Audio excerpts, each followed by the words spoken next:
Проектот Градски воз и БРТ треба да понудат комбиниран транспорт и алтернатива за граѓаните во Скопје, велат од Сдруженијето на граѓани за одржлив развој и заштита на животната средина GoGreen.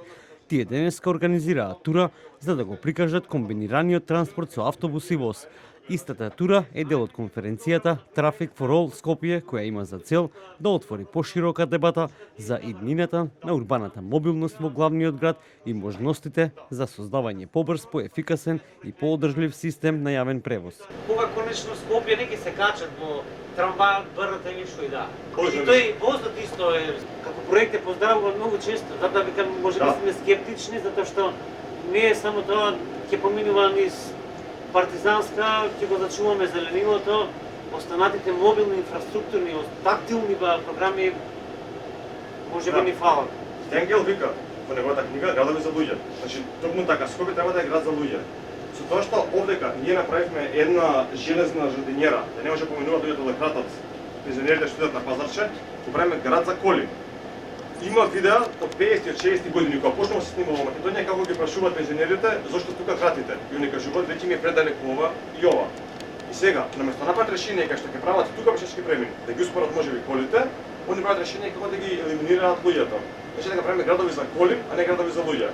Кога началникот Челегов најави дека биде пешачка зона рекорд, граѓаните на овој дел 11 октомври сами да дадат петиција дека сакаат и овој дел да биде пешачки.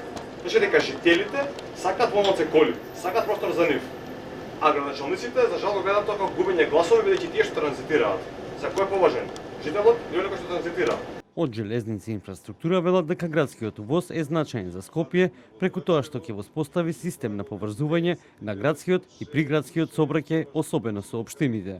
За градскиот воз да 1 септември останува, ние со градежните работи ќе бидеме завршени, но тука се координираме заедно со транспорт бидејќи сме зависни едни од други во однос на обезбедување на возниот парк.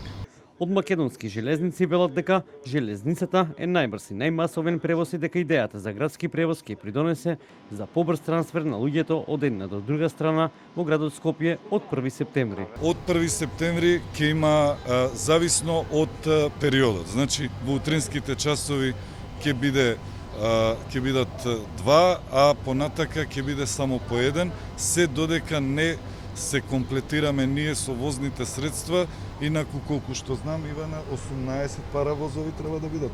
18 паравозови треба да бидат на една траса. Значи тоа се негде околу 54 воза на сите 3 траси. Меѓутоа тоа кога ќе се комплетираат сите 3 траси. Градоначалникот на град Скопје Орце Георгиевски на последната седница на Советот на град Скопје на 9 јуни, одговарајќи на советнички прашања, кажа дека проектот ќе се реализира и нема откажување од него и дека се подготвува документација за распишување на тендерот.